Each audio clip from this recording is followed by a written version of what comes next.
జానపాడు గ్రామంలోని Oxford colony మొట్టమొదటి residential layout, ఒక పెద్ద రెసిడెన్షియల్ లేఅవుట్ పిడుగురాళ్ల అతి సమీపాన జానపాడు పిడుగురాళ్ల మధ్య ఏర్పాటు చేయడం జరిగింది గత 10-15 సంవత్సరాల క్రితం. ఈ జానపాడు ఆక్స్ఫర్డ్ లేఅవుట్లు బాగా అభివృద్ధి చెందాలి, అలాగే పిడుగురాళ్లలోని ట్రాఫిక్ సమస్య తగ్గించడానికి 52 కోట్ల రూపాయలతో కేంద్ర ప్రభుత్వ నిధులు తీసుకొచ్చి మరి బ్రిడ్జి శాంక్షన్ చేశాం. శాంక్షన్ చేయటమే కాదు, టెండర్లు పూర్తయినాయి, పనులు మొదలైనవి. ఇప్పటికే మీరు చూస్తున్నారు, రోడ్లన్నీ కూడా ఎంక్రోచ్మెంట్స్ తీసుకుంటూ వస్తున్నాం. వచ్చే 18 నెలల్లో, నేను చెప్పేది 18 సంవత్సరాలు 5 సంవత్సరాలు కాదు, వచ్చే 18 నెలల్లో ఈ బ్రిడ్జు సంపూర్ణంగా పూర్తవుతుంది. పూర్తిగా కేంద్ర ప్రభుత్వ నిధులు ఉన్నాయి కాబట్టి ఎక్కడ ఆటంకాలు కూడా ఉండవు.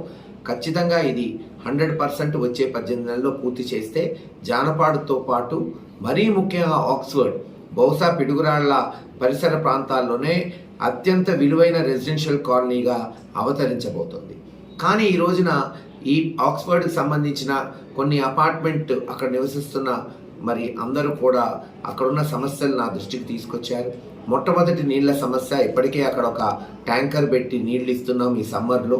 ఖచ్చితంగా వచ్చే సమ్మర్ కల్లా మీకు సపరేట్గా ఒక ట్యాంక్ కట్టించి ఇంటర్నల్ డిస్ట్రిబ్యూషన్ వాటర్ లైన్స్ ఏర్పాటు చేసి, ఎలాగైతే ఇప్పుడు జానపాడులో మొదలు పెట్టామో అలాగే మీకు కూడా సపరేట్ ఒక వాటర్ నెట్వర్క్ అనేది ఏర్పాటు చేస్తే మినిమం కాస్ట్తో నెలకి మహా అయితే 50-100 రూపాయలతో ఆ స్కీమ్ని నడిపించుకునే విధంగా కూడా అది చేయబోతున్నామని మీకు తెలియజేస్తున్నాం. అలాగే ఓపెన్ స్పేసెస్ అన్నీ కూడా ఒకసారి పంచాయతీ వాళ్ళతో రీసర్వే చేయించి అవన్నీ కాపాడటమే కాకుండా అవన్నీ ఎలా డెవలప్ చేయాలి, కొన్ని గ్రీనరీ కావచ్చు, కొన్ని కమ్యూనిటీ హాల్స్ కావచ్చు, ఒక కమ్యూనిటీ హాల్ కూడా అక్కడ ఏర్పాటు చేస్తే ఆ లేఅవుట్ బాగుపడుతుంది. అలాగే నెక్స్ట్ ఇంపార్టెంట్ థింగ్, మీరు ఓట్లేసేటప్పుడు అక్కడ ఆక్స్ఫర్డ్లో ఉన్న వాళ్ళకి సపరేట్గా ఏ వార్డ్స్లోకి వస్తున్నారు అనేది ఇంకా బైఫర్కేట్ కాలేదు. అవి కూడా బైఫర్కేట్ చేసి అవసరమైతే ఒక పోలింగ్ స్టేషన్ని స్పెషల్గా ఆక్స్ఫర్డ్లో నెలకొల్పితే ఇటు ఎమ్మెల్యే ఎంపీ ఎలక్షన్స్ కావచ్చు, అటు స్థానిక సంస్థలు కావచ్చు, అక్కడే ఓటు హక్కు వస్తుంది. ఓటు హక్కు రావడంతో మీరు రేపు ఎన్నుకోబోయే స్థానిక ప్రజాప్రతినిధుల్ని ప్రశ్నించవచ్చు. మీరు కడుతున్న పన్నులకు జవాబుదారితనం వస్తుంది. మేము ఇంత పన్నులు కడుతున్నాం, మా ఏరియాలో ఏమి డెవలప్ చేస్తున్నారని మీరు అడగడానికి ఆ స్వేచ్ఛను కూడా మీకు ఇవ్వబోతున్నాం. అలాగే మీరు నెక్స్ట్ మెయిన్గా అడిగింది ఏంటంటే, రైల్వే స్టేషన్కి ఒక అప్రోచ్ రోడ్ అడుగుతున్నారు.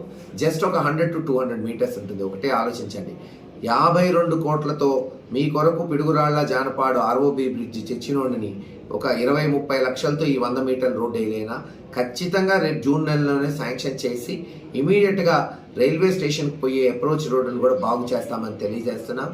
ఏది ఏమైనా మళ్ళీ చెప్తున్నాను అందరికి కూడా, ఈ బ్రిడ్జ్ 18 నెలల్లో పూర్తయితే పిడుగురాళ్ల పట్టణ పరిసర ప్రాంతాల్లోనే వన్ ఆఫ్ ద బెస్ట్ కాలనీస్గా ఆక్స్ఫర్డ్ అవతరించబోతుంది. ఎందుకంటే ఆక్స్ఫర్డ్లో నివసిస్తున్న ప్రజలు మన ఏదైతే ఐలాండ్ సెంటర్కి కేవలం 3-4 నిమిషాల్లో వస్తారు.